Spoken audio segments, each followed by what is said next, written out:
consciousness is the Lord. In Neville's world, the Lord is your consciousness, your I am. When the text says an offering pleases the Lord, it means you're aligning your inner thoughts with your goals in a way that allows them to manifest. Number 2, Cain versus Abel. Logic versus imagination.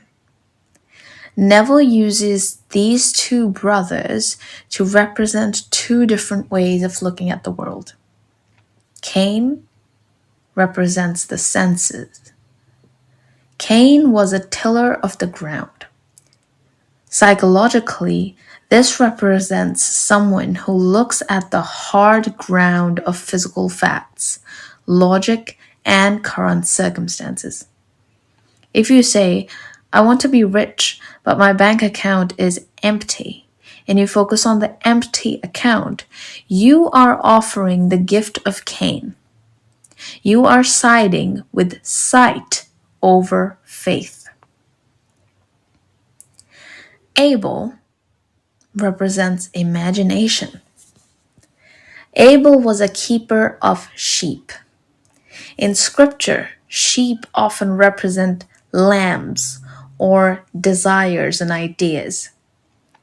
Abel offers the fat of the flock, the very best, most vivid emotional state. When you ignore your bank account and feel wealthy in your imagination, you are offering the gift of Abel. Number 3, the invisible molds. Neville teaches that the physical world is just a shadow of the inner world. Senses equals stagnation. If you only react to what your eyes see, you are using old molds, and your life will repeat the same patterns. Imagination equals creation.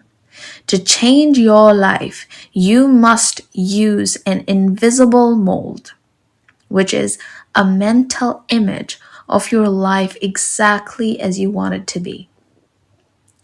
Number 4, the attire of the wish fulfilled. The phrase, when Abel's gift is my attire, means you aren't just visiting a happy thought, you are wearing it. You must clothe yourself in the feeling of your wish being a present tense reality.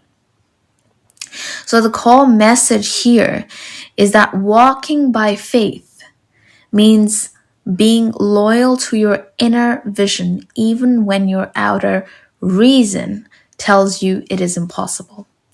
If you stay clothed in the feeling of your goal being finished, the physical world has no choice but to change to match that feeling.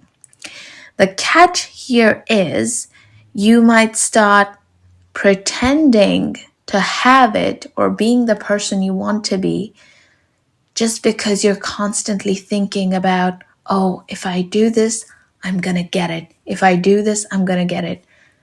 But that's not the truth. The truth is you already have it. Live in the end. This is what Neville meant. Live in the end. You have already arrived. When you live in the end, when you live as though you are already the person you want to be, I don't even want to say that's when the magic happens, because the magic is already happening. But to avoid this mental loop where you're always reaching, and even when you're using the law of assumption or using this living in the end, you're constantly trying to reach for something, but that is not what he is saying. He is asking you to accept it as true, as a present fact right now. In his book, The Seed Time and the harvest, Neville writes this. So he says, if one advances confidently in the direction of his dreams and endeavors to live the life which he has imagined, he will meet with a success unexpected in common hours. So what does he mean here? Neville used this to explain that your imagination is the actual engine of your reality. Number one, advances confidently. To Neville, confidence isn't just positive thinking, it is mental persistence. It means moving through your day with the absolute inner conviction that your goal is already a fact. You aren't trying to get somewhere, you're moving with the certainty of someone who has already arrived. Listen again. It means moving through your day with the absolute inner conviction that your goal is already a fact. You aren't trying to get somewhere, you are moving with the certainty of someone who already has arrived. Number two, the life which he has imagined. This refers to the mental state.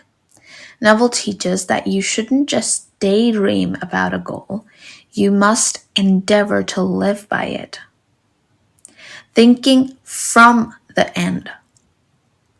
Don't think about the dream. Think from the perspective of someone who already possesses it. This also requires you to come into your body and come into the present moment and feel yourself in your body. So you have the first person perspective of your life. Because it's possible that you live so much in your head or you think so much about other people's perspectives that you've forgotten your center. So bring yourself back to your center. What am I? Who am I? And what do I want? Since I am God. This is the thing. Think from the perspective of someone who already possesses it. The senses. Using your inner senses, like hearing congratulations or feeling the texture of a trophy, to make the imaginary state feel more real than the physical world. A great example of this is, for example, you want a new house. Every night, close your eyes. As you feel yourself on the bed, feel yourself on the bed that you actually want to sleep in. This is the bed that you want to sleep in, and the house you're sleeping in, the house around you, the walls, the ceiling, and everything, is the house that you want to sleep in. That's a first person perspective. You're not looking at yourself in your imagination. You are the person experiencing it.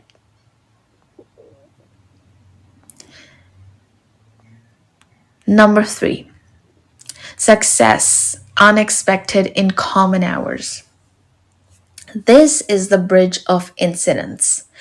Neville believed that once you truly accept a new state of consciousness, the physical world begins to rearrange itself in ways you couldn't have planned with your logical mind. This is the bridge of incidents. Neville believed that once you truly accept a new state of consciousness, the physical world begins to rearrange itself in ways you couldn't have planned with your logical mind. Faith is the substance in all of this. So what does common hours mean? Common hours refers to the ordinary limited logic of the Cain mind, which is the senses. And then unexpected success means that opportunities, coincidences, and luck will appear out of nowhere to fulfill your dream. And what is the substance? Faith. The core synthesis. Neville's explanation is that consciousness is the only reality. When you change your inner attire, which is Abel's gift, and walk confidently in that new identity, the common laws of the world no longer apply to you. You enter a higher state of law where your imagination dictates what is possible.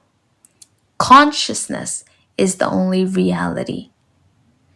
In short, stop waiting for the world to change so you can feel successful. Feel successful now.